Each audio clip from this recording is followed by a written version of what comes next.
Selamat datang kembali di Jurnal Jiwa, tempat kita bersama-sama menjelajahi kisah-kisah bermakna, menebarkan cinta dan kepercayaan dalam hidup. Ini adalah kisah An, seorang anak yatim piatu yang tumbuh dalam kemiskinan, namun selalu menjaga hati yang hangat dan kemauan yang kuat.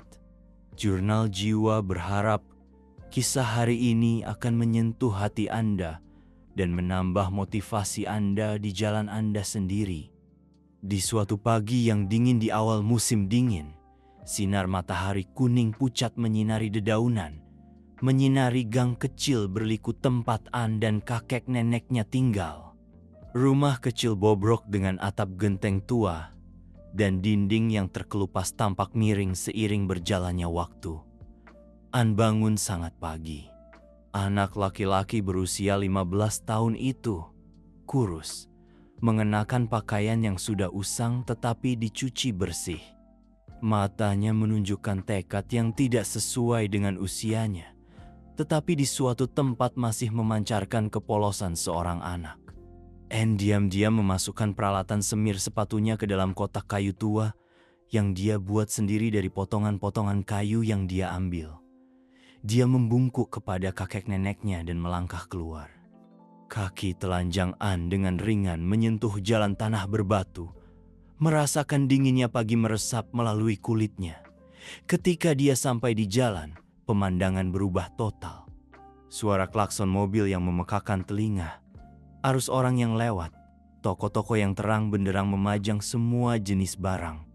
An menyelinap melalui setiap persimpangan. Matanya berbinar ketika dia melihat sepasang sepatu kulit yang mengkilap di kaki seorang pria berjas.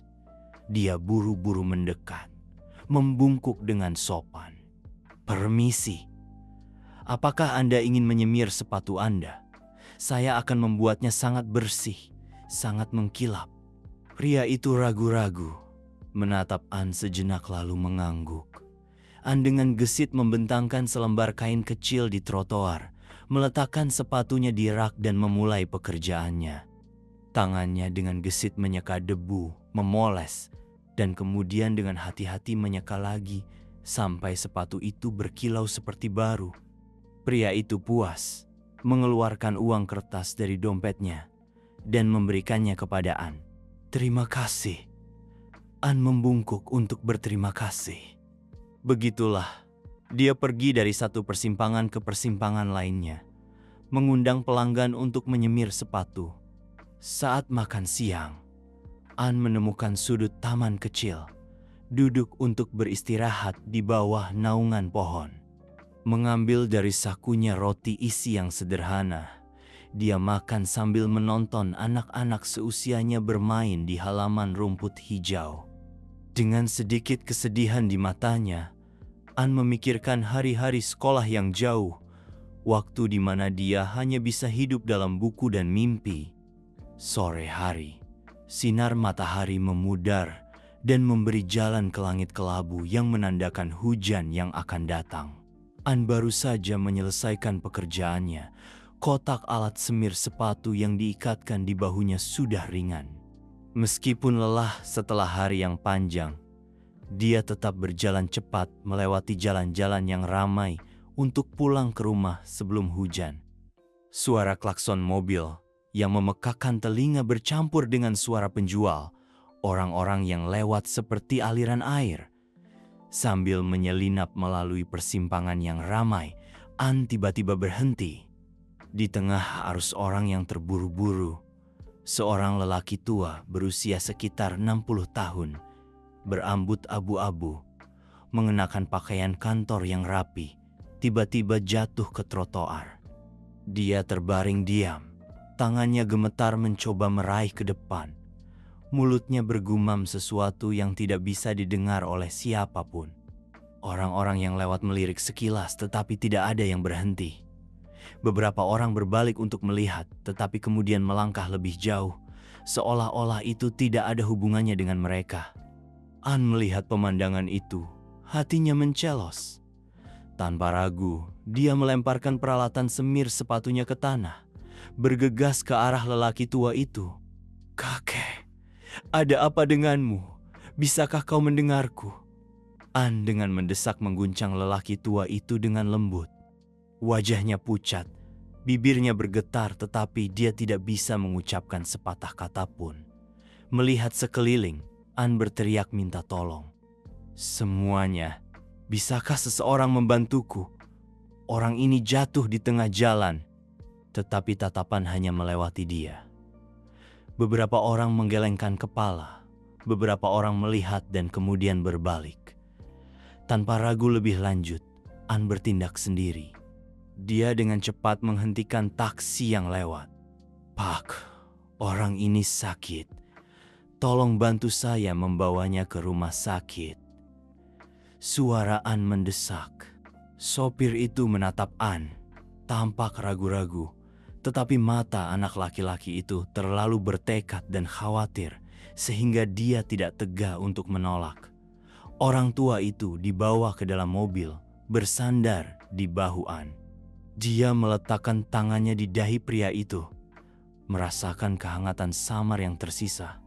Ketika mereka tiba di rumah sakit, sopir melihat jam untuk menghitung uang, mengingatkan, "Nah, bayar taksinya." An mengambil semua uang yang dia hasilkan hari itu, menghitung setiap sen dan memberikannya kepada sopir. Meskipun masih kurang sedikit, sopir itu tersenyum dan berkata, "Tidak apa-apa, simpan saja untuk merawatnya. Saya tidak akan mengambil lebih banyak." Memasuki ruang gawat darurat, An berteriak keras, "Dokter, ada seseorang yang membutuhkan perawatan." Perawat dengan cepat membawa lelaki tua itu ke tempat tidur, memeriksa tanda-tanda vitalnya. Tetapi kemudian, seorang perawat berbalik, tampak bermasalah. "Nak, rumah sakit perlu membayar biaya rumah sakit sebelum melakukan prosedur masuk." An memegang sisa uangnya yang sedikit di tangannya. Ragu-ragu berkata, "Saya tidak punya cukup uang. Saya bertemu dengannya di jalan. Dia tidak punya dokumen apapun. Saya tidak tahu siapa dia." Staf medis saling memandang. Dengan canggung, mereka tidak dapat menerima pasien tanpa uang di muka. An berada dalam kesulitan. Matanya dengan cemas menatap lelaki tua yang terbaring tak bergerak di ranjang rumah sakit. Tanpa pilihan lain, An bergegas pulang saat hujan mulai turun. Tetesan hujan semakin besar, menghantam wajahnya dengan dingin yang menusuk. Tetapi dia tidak peduli. Melangkah masuk ke dalam rumah. Dengan napas terengah-engah, dia menceritakan seluruh kejadian itu kepada kakek neneknya. Kakek nenek mendengarkan. Tanpa mengucapkan sepatah kata pun, diam-diam mengambil celengan tempat keluarga menabung uang receh untuk hari-hari sulit. Suara celengan yang pecah bergema di malam hari, seperti janji pengorbanan keluarga miskin. Memegang uang yang kusut di tangannya, An merasa hatinya ringan. Dia tidak berpikir lebih jauh, berlari langsung ke rumah sakit di tengah hujan lebat. Pakaiannya basah kuyup, rambutnya menempel di wajahnya. Dia meletakkan uang itu di atas meja dokter. Ini semua uang saya. Tolong dokter selamatkan dia." Setelah memberikan uang itu, An tidak memiliki kekuatan untuk berdiri. Dia duduk di kursi di luar ruang rumah sakit, diam-diam melihat melalui jendela kaca. Tempat lelaki tua itu masih terbaring di ranjang rumah sakit, dikelilingi oleh peralatan medis. Saat ini, dia bisa merasakan setiap tetes hujan dingin meresap ke dalam dirinya, tetapi dia tidak peduli. Di ruang tunggu yang dingin, An meringkuk di kursi, matanya terpejam tanpa dia sadari. Kelelahan akhirnya mengalahkan kekhawatiran, meninggalkan seorang anak laki-laki yang tertidur dengan pakaian basah dan hati yang penuh dengan kasih sayang. Saat fajar menyingsing, cahaya redup menyinari jendela rumah sakit, memanjang di atas lantai ubin putih yang dingin. Suara pengumuman perawat bergema, bercampur dengan suara langkah kaki dokter yang tergesa-gesa. Anne terbaring meringkuk di kursi yang keras. Tangannya melingkari dadanya. Tubuhnya masih dingin karena pakaian basahnya belum kering. Sebuah suara lembut membangunkannya. "Nak, nak, bangunlah." Anne membuka matanya, melihat seorang perawat berdiri di depannya. Dia segera bangkit, melupakan kelelahannya. Matanya dengan cemas menatap ranjang rumah sakit lelaki tua itu. Di dalam ruangan, lelaki tua itu telah sadar kembali, bersandar di bantal. Matanya menatap kosong sekeliling seolah-olah dia mencoba mengenali di mana dia berada. Anne dengan gembira berlari masuk. "Kakek, bisakah kau mendengarku? Bagaimana perasaanmu?" Lelaki tua itu menatap Anne sejenak. Matanya memancarkan ekspresi bingung. "Aku, di mana ini? Siapa aku?" Anne tertegun, hatinya sedikit berdenyut. Dia tergagap mengajukan beberapa pertanyaan lagi, tetapi lelaki tua itu hanya menggelengkan kepalanya, tidak dapat mengingat apapun. Dokter masuk, menjelaskan bahwa dia baru saja mengalami stroke berat yang dapat menyebabkan kehilangan ingatan sementara. Meskipun demikian, kesehatannya stabil dan dia dapat dipulangkan jika dirawat dengan baik. Anne melihat uang di sakunya tidak ada apa-apa. Tetapi ketika dia mendengar bahwa dia bisa pulang, dia memutuskan untuk membawanya pulang. Dia memikirkan kakek neneknya dan kesulitan yang membebani keluarga. Tetapi kebaikan dan kemanusiaan tetap menang atas ketakutan. Sore harinya, hujan telah reda. Jalan menuju desa kecil itu sekarang hanya berbau tanah lembab. Anne berjalan perlahan, memapah lelaki tua itu selangkah demi selangkah di jalan desa yang dikenalnya. Saat ini, dia mengenakan baju tua yang Anne bawa dari rumah. Melihat lelaki tua itu masih terhuyung-huyung, Anne memegang tangannya lebih erat untuk mencegahnya jatuh. Ketika mereka sampai di rumah, kakek nenek sedang duduk di beranda dengan cemas menunggu. Melihat Anne membawa seorang pria asing, kakek nenek terkejut. Anne meletakkan kotak semir sepatunya, menarik kursi untuk lelaki tua itu, dan kemudian menceritakan seluruh ceritanya. Dia tidak ingat siapa dirinya. "Saya pikir saya harus membawanya ke sini untuk sementara waktu. Apakah kakek nenek setuju?" Anne berkata, matanya penuh harapan. Kakek nenek terdiam untuk waktu yang lama. Kakek dengan lembut menghela napas, mengelus janggut putihnya lalu mengangguk. Nenek menepuk bahu Anne. Dengan lembut berkata, "Orang-orang dalam kesulitan. Apapun yang bisa kita bantu, nak." Hari-hari pertama di rumah Anne, lelaki tua itu hidup tertutup, jarang berbicara. Meskipun dia kehilangan ingatannya, dia tampaknya adalah orang yang pengertian. Dia membantu nenek memetik sayuran, menyapu halaman. Terkadang dia bahkan duduk dan menceritakan lelucon kepada semua orang. Meskipun ceritanya tidak jelas apakah itu benar atau tidak. Di waktu luangnya, dia diam-diam duduk di depan beranda. Matanya jauh seperti sedang mencoba mencari ingatannya sendiri. Anne, sementara itu, mulai bekerja lebih keras dari sebelumnya.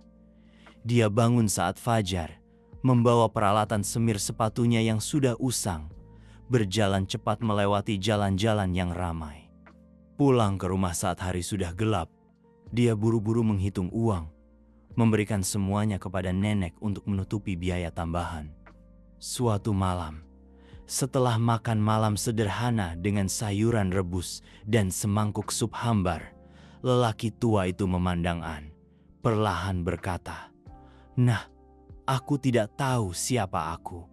Tetapi aku berterima kasih kepadamu dan keluargamu telah menyelamatkanku.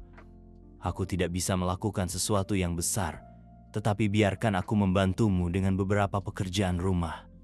Anne tersenyum lembut, melambaikan tangannya. "Kakek istirahat saja. Saya senang kakek sehat kembali. Waktu berlalu. Suasana di rumah menjadi lebih hangat berkat kehadiran lelaki tua itu.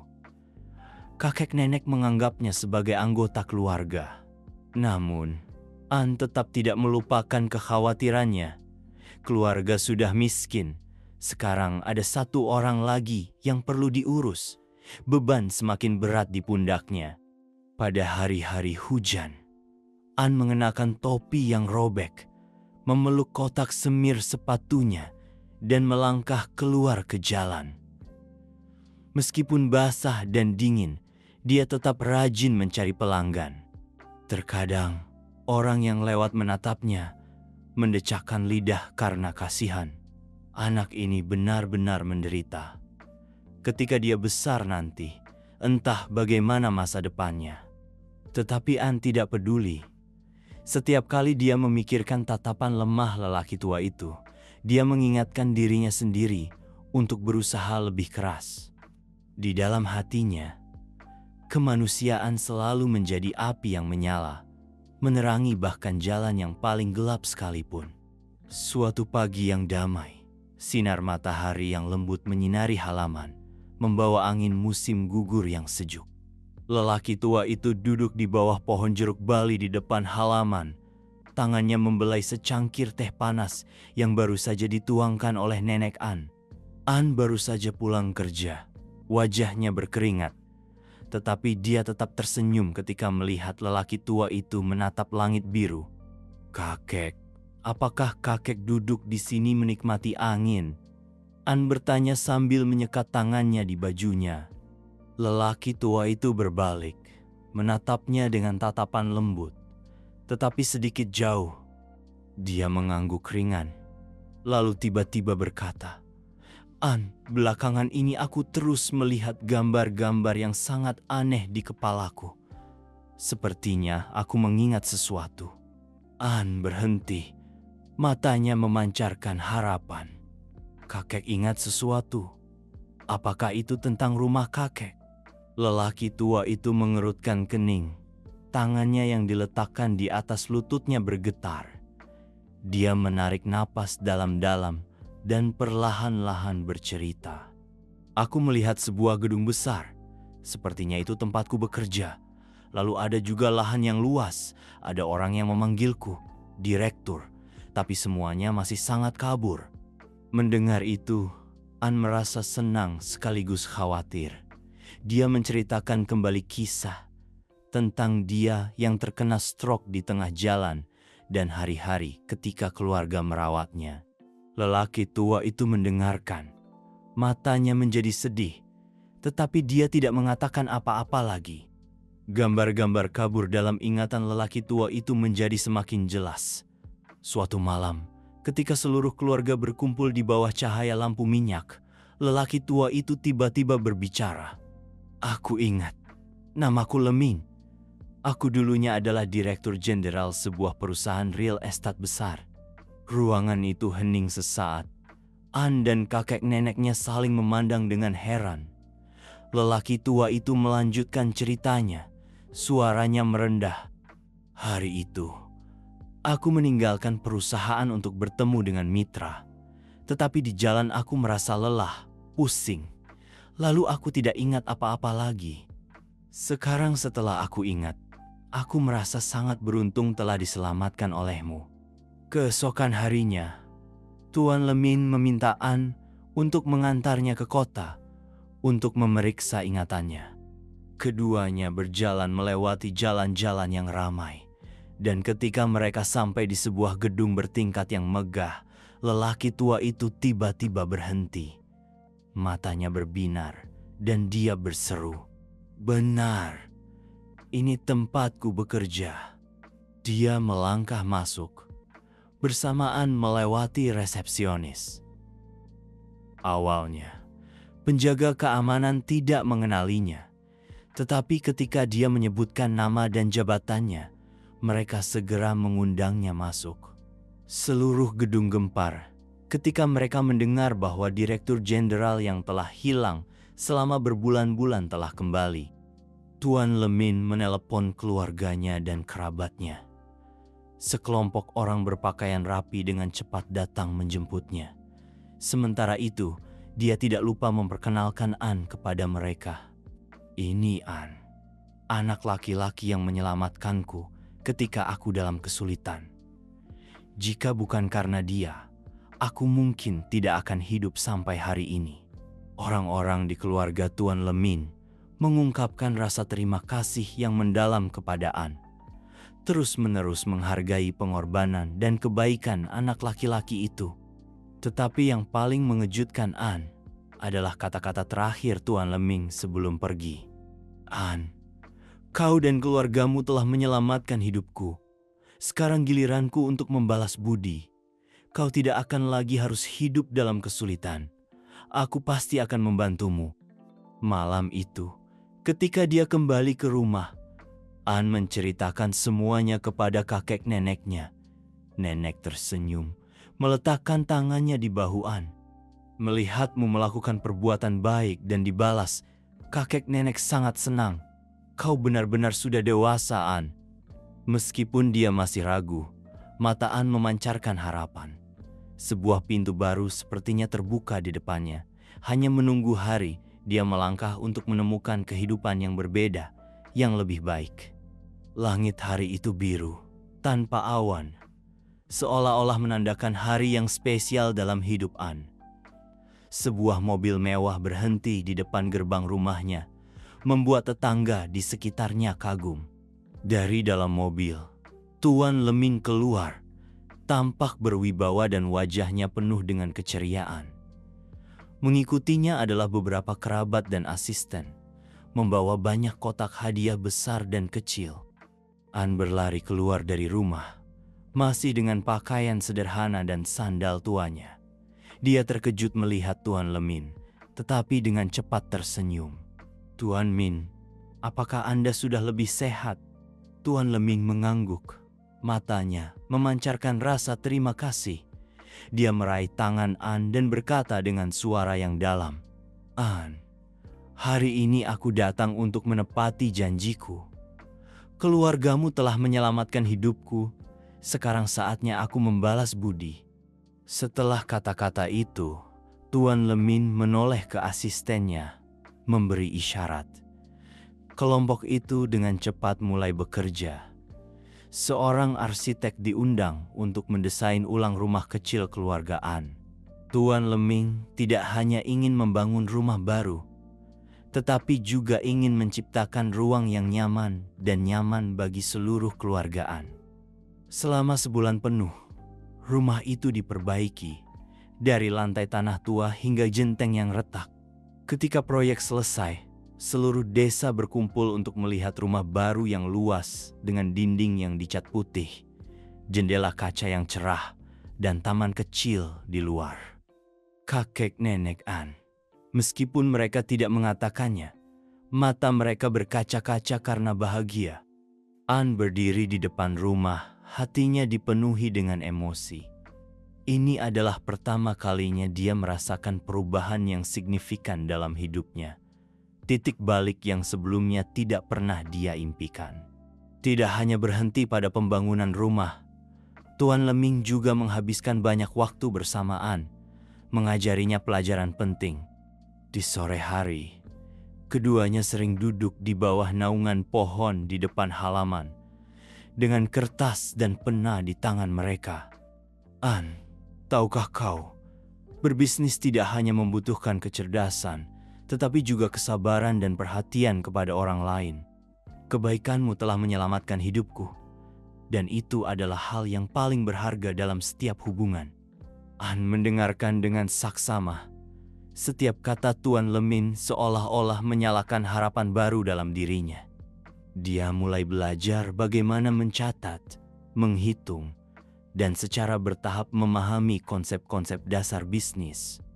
Setiap hari berlalu, kepercayaan diri An tumbuh, menggantikan kecemasan anak laki-laki penyemir sepatu itu. Berkat bantuan Tuan Lemin, keluarga An secara bertahap keluar dari kemiskinan. Kakek nenek tidak lagi harus khawatir tentang setiap makanan, dan An dapat menghabiskan waktu untuk mempelajari banyak hal baru.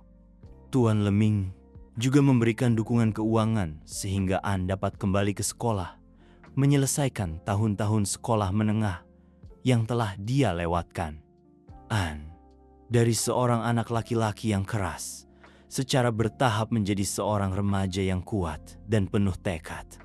Tetapi yang paling istimewa adalah dia tetap mempertahankan hatinya yang baik, selalu siap membantu orang-orang di sekitarnya. Suatu malam, keluarga An mengadakan makan malam untuk merayakan rumah baru. Tuan Leming juga hadir, membawa sebotol anggur dan sebuah kotak kecil. Ketika makan malam hampir berakhir, dia memberikan kotak itu kepada An. Di dalamnya ada amplop dan beberapa lembar kertas. An, ini adalah modal kecil. Aku percaya bahwa dengan kebaikan dan tekadmu yang kuat, kau dapat melakukan hal-hal besar. Gunakan uang ini untuk memulai masa depan yang baru. An melihat amplop itu, jantungnya berdegup kencang. Tetapi dia tidak segera menerimanya. Dia menoleh untuk melihat kakek neneknya. Ketika dia menerima anggukan yang menggembirakan dari kakek neneknya, An tersenyum. Terima kasih, Tuan Min. Aku akan berusaha untuk tidak mengecewakan kepercayaanmu. Malam itu, di bawah sinar bulan yang terang, An berdiri di luar beranda, menatap langit. Dia merasa seperti bintang terang yang memandu jalannya. Hidupnya telah berubah secara ajaib, tetapi dia mengerti bahwa semua hal baik berasal dari kebaikan dan usaha yang tak henti-hentinya.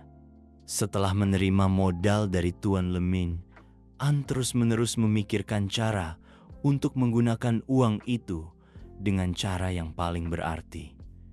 Dia menghabiskan waktu untuk belajar dan mendengarkan nasihat dari pria itu. Suatu pagi, ketika sinar matahari keemasan menyinari jendela, An duduk di meja belajar kecil di ruangan barunya. Di tangannya ada sebuah buku catatan yang penuh dengan ide. Tuan Leming masuk, membawa secangkir teh. An, apakah kau sudah menemukan jalan? An mengangkat kepalanya. Matanya berbinar. Ya, aku pikir aku akan membuka toko kecil, menjual sepatu dan memperbaiki sepatu. Aku dulunya adalah tukang semir sepatu, jadi aku tahu apa yang dibutuhkan pelanggan. Tuan Leming tersenyum puas. Itu ide yang bagus. Memulai dari apa yang paling kau pahami selalu merupakan cara yang bijaksana. Dengan bantuan Tuan Leming, toko pertama An dibuka di jalan yang ramai. Pada hari pembukaan, papan nama kecil bertuliskan toko sepatu Antam digantung sebagai pengingat akan kebaikan dan kepercayaan pada masa depan. Pelanggan pertama yang masuk adalah seorang gadis muda yang membawa sepatu dengan tumit yang rusak. An membungkuk, dengan hati-hati memperbaikinya dengan tangannya yang terampil. Saat mengembalikan sepatu, dia tidak lupa memberi gadis itu senyuman. Terima kasih telah mengunjungi toko. Jika Anda membutuhkan sesuatu yang lain, silakan kembali. Ketulusan dan sikap antusias Anlah yang membuat toko tersebut dengan cepat mendapatkan kasih sayang dari pelanggan. Dari toko kecil, dia secara bertahap berkembang, merekrut lebih banyak karyawan, dan bahkan berkembang menjadi rantai toko di banyak daerah. 10 tahun kemudian, An bukan lagi anak laki-laki penyemir sepatu. Sekarang, dia telah menjadi pengusaha muda yang sukses, menjalankan perusahaan yang mengkhususkan diri dalam produksi dan penjualan sepatu. Di papan nama di depan kantor pusat perusahaan, kata-kata perusahaan terbatas sepatu Antam terukir dengan jelas. Di bawah bimbingan Tuan Leming dan pembelajaran yang tak henti-hentinya, An telah bangkit dari langkah kaki, telanjang untuk membangun merek yang dikenal di seluruh negeri. Suatu hari, An kembali ke kampung halamannya, tempat yang melekat pada masa kecilnya yang miskin tetapi penuh dengan kenangan. Melangkah masuk ke dalam rumah yang pernah dibangun Tuan Leming, An merasa hatinya sangat hangat. Kakek nenek sekarang lebih tua, tetapi senyum mereka tetap berseri-seri Ketika mereka melihat An, nenek menyambutnya dengan hidangan sederhana, tetapi penuh dengan cinta. An, kepulanganmu membuat nenek bahagia. Kau terlalu sibuk. Ingatlah untuk menjaga kesehatanmu. Di meja makan, An menceritakan kisah-kisah sukses, tetapi dia tidak lupa menyebutkan hari-hari sulit yang telah menempa tekad dan kebaikannya. Setelah makan malam, An membawa kakek neneknya ke sebidang tanah besar yang baru saja dia beli di desa. Di atasnya, sebuah bangunan yang megah dibangun. An tersenyum menatap kakek neneknya. Aku ingin tempat ini menjadi pusat pelatihan kejuruan, membantu anak-anak miskin seperti aku dulu memiliki kesempatan untuk belajar dan mengubah hidup mereka. Nenek meneteskan air mata dan kakek tersenyum puas. Kau melakukan ini.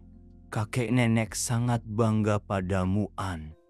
Di malam hari, di bawah sinar bulan yang terang, An berdiri di depan halaman, mendengarkan angin yang berdesir melalui pepohonan. Di dalam hatinya, kenangan masa lalu seperti film yang diputar perlahan. An berpikir dalam hati, setiap perjalanan dimulai dengan satu langkah. Selama kau berani melangkah, tidak ada yang tidak mungkin. Perjalanan An berlanjut dengan mimpi yang lebih besar dan hati yang baik, yang selalu siap untuk menabur benih kebahagiaan bagi orang lain.